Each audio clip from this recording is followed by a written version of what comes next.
Corona virus के खतरे को देखते हुए देश भर में लॉकडाउन है, जिसके 30 दिन पूरे हो गए हैं और इस बीच गृह मंत्रालय की ओर से एक आदेश जारी किया गया है, जिसके तहत देश भर में कुछ चुनिंदा दुकानें खोलने की इजाजत दे दी गई है। लेकिन इस आदेश को लेकर आम जनता से लेकर दुकानदारों में कुछ कंफ्यूजन बन गया। लेकिन अब खुद मंत्रालय की जॉइंट सेक्रेटरी पुण्य सलीला श्रीवास्तव ने खुद इन सारे कंफ्यूजन को दूर किया है। उन्होंने न सिर्फ सरकार के इस आदेश का पूरा मतलब समझाया है, साथ ही बताया है कि कौन सी दुकानें खुलेंगी और कौन सी नहीं और किन स्थितियों में। कल गृह मंत्रालय ने आदेश पारित किया है, जिसके अनुसार ग्रामीण क्षेत्र में सभी प्रकार की दुकानों को खोलने की अनुमति है, सिवाय शॉपिंग मॉल्स के।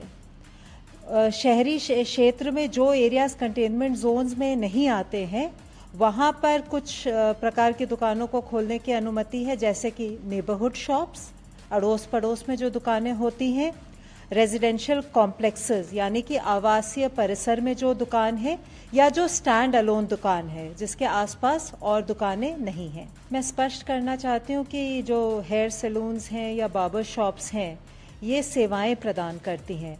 अभी हमारा आदेश सिर्फ उन दुकानों के लिए है जहां सामान की बिक्री होती है। तो क्या रहेगा मैम इनके लिए? अभी बार्बर शॉप्स और हेयर सैलून्स खोलने की अनुमति नहीं है। हमारे राष्ट्रीय निर्देश के अनुसार लिकर शॉप्स या शराब की दुकानों को खोलने की अनुमति नहीं है। हमारा ऑर्डर यह है कि कंटेनमेंट जोन्स में इस तरह की दुकानों को खोलने की अनुमति नहीं है। ये हर राज्य सरकार को निर्णय लेना है कि वो किस प्रकार कंटेनमेंट जोन के बाहर इन एक्टिविटीज़ को, इन गतिविधियों को रेगुलेट करे। बेसिक उद्देश्य ये है कि सोशल डिस्टेंसिंग का पालन हो, भीड़ इकट्ठी ना हो और जिससे कि हम कोविड-19 के संक्रमण को फैलने से रोक सकें। जो शॉप्स आइटम्स बेच रही हैं, वो शॉप्स तो खुली रह सकती हैं, लेकिन अगर वो शॉप सर्विसेज प्रदान कर रही हैं, जैसे हेयर कटिंग या ब्यूटी ट्रीटमेंट या स्पा वगैरह, उनको अभी खोलने की अनुमति नहीं है। ई कॉमर्स के लिए अभी पुराना ही नियम लागू रहेगा। ई कॉमर्स के अंतर्गत सिर्फ एसेंशियल आइटम्स यानी कि आवश्यक वस्तुओं की बिक्री की अनुमति है। यानी अभी उसमें और कोई सामान भी ऐड ऑन नहीं हुआ है? नहीं, अभी ई कॉमर्स के अंतर्गत कोई और सामान का एड ऑन नहीं हुआ है। सरकार की तरफ से दी गई इस रियायत में संक्रमण फैलने से बचने के लिए भी कुछ शर्तें हैं।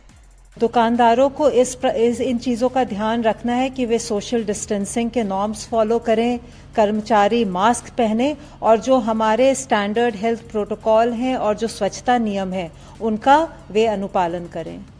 हालांकि गृह मंत्रालय की जॉइंट सेक्रेटरी ने ये साफ किया है कि केंद्र की तरफ से दी गई ये राहतें किस राज्य में लागू होंगी, इसका फैसला राज्य सरकारें खुद करेंगी। पहले भी बताया था, जो आपदा प्रबंधन अधिनियम के अंतर्गत जो गृह मंत्रालय के आदेश हैं, वे सभी राज्य सरकारों के लिए अनिवार्य हैं। राज्य सरकार इन आदेशों को डाइल्यूट नहीं कर सकती, इनमें जो प्रतिबंध लगाए गए हैं उनको डाइल्यूट नहीं कर सकती, पर अपनी स्थानीय ज़रूरतों के अनुसार उनको और स्ट्रिक्ट या सख्ती से पालन कर सकती है। सरकार की तरफ से लॉकडाउन में वक्त वक्त पर मिल रही रियायतों में एक बात की अपील बार बार हो रही है कि सोशल डिस्टेंसिंग यानी फिजिकल डिस्टेंसिंग जरूर बनाए रखें और मुंह पर मास्क लगाकर ही बाहर निकलें।